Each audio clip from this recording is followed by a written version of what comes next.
बिस्मिल्लाहिर्रहमानिर्रहीम। अस्सलाम वालेकुम सामीन।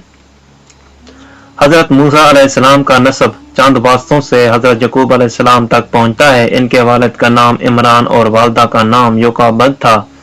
बाप का सिलसिला नस्ब ये है, इमरान बिन कहत बिन लावी बिन यकूब अलैहिस्सलाम और हजरत हारून अलैहिस्सलाम हजरत मूसा अलैहिस्सलाम के हकीकी और बड़े भाई थे।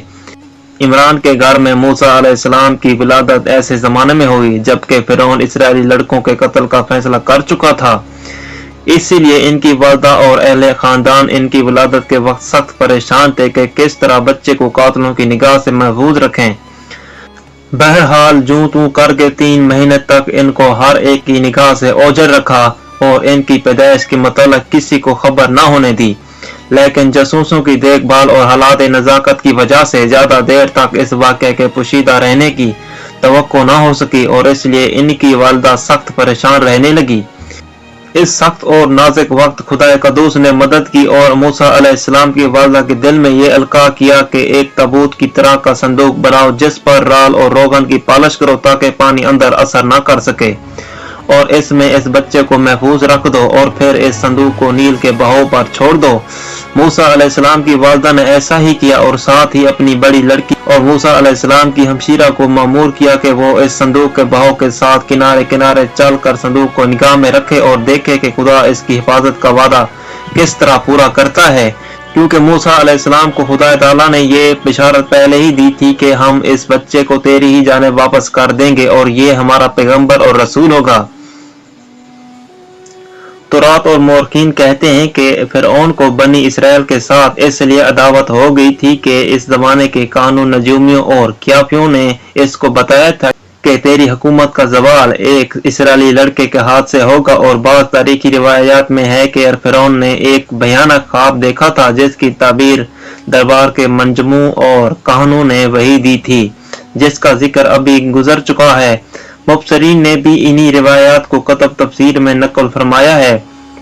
तुरात में ये और इजाफा है कि फिरौन ने दाया मुकर्रर कर दी थी कि कलमरो मिस्र में जिस इसराइली के यहाँ लड़का पैदा हो इसको कत्ल कर दिया जाए, मगर इन औरतों के दिलों में ऐसी हमदर्दी पैदा हुई कि इन्होंने इस अमल के लिए कोई इकदाम नहीं किया, और जब फिरौन ने बाज़ परस की तो ये माजरत पेश की कि इसराइली औरतें शहरी औरतों की तरह नाजुक अंदाज नहीं हैं, वो खुद ही बच्चा जन्म लेती हैं और हमको मुतालिक खबर नहीं देती। इस पर फिरौन ने एक जमात को इसलिए मुकर्रर किया कि वो तफ्तीश और तलाश के साथ इसराइली लड़कों को कत्ल कर दें और लड़कियों को छोड़ दें।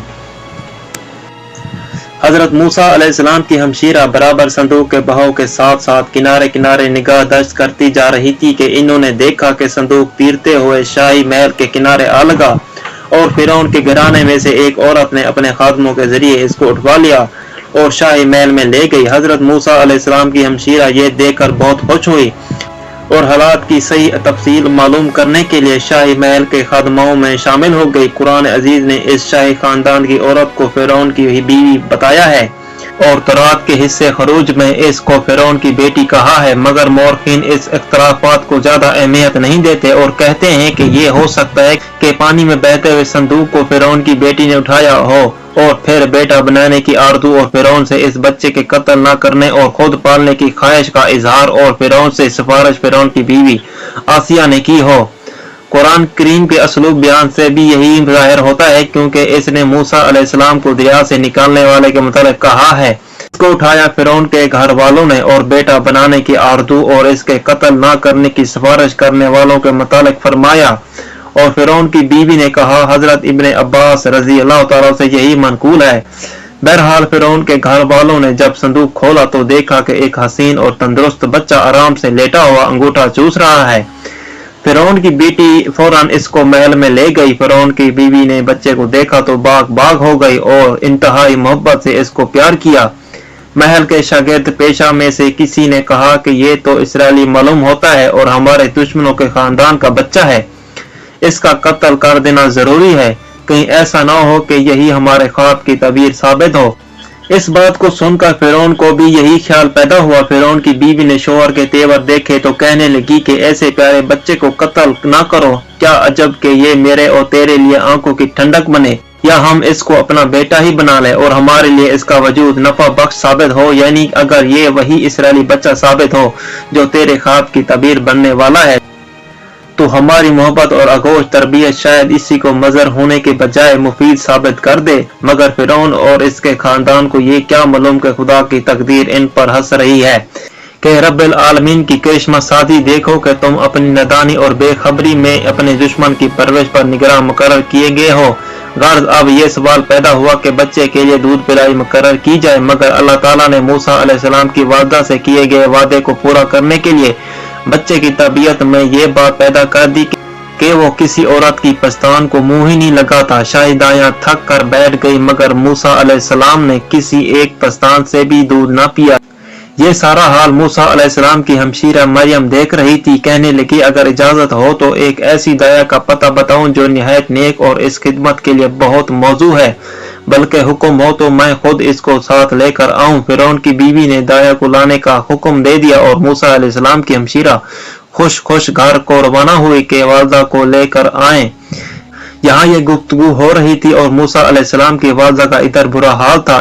ایک الہامی خیال سے بچے کو سپرد دریا تو کر آئی، مگر ماں کی ممتا نے زور کیا اور بے چین ہو کر اس پر آمادہ ہو گئی کہ اپنے اس راز کو افشاں کر دیں۔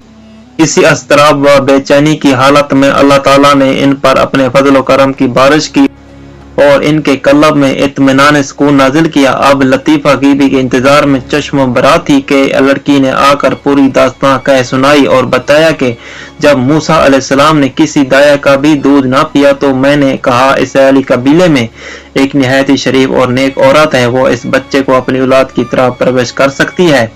فرعون کی بیوی نے یہ سن کر مجھ کو حکم دیا کہ فوراً آپ کو لے کر آؤں۔ یہ ہم پر خدا کا بڑا احسان اور فضل و کرم ہوا۔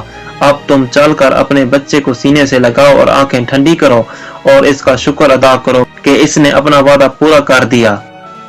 سامعین، مزید ویڈیوز دیکھنے کے لیے ہمارے چینل کو سبسکرائب کریں۔ اللہ حافظ۔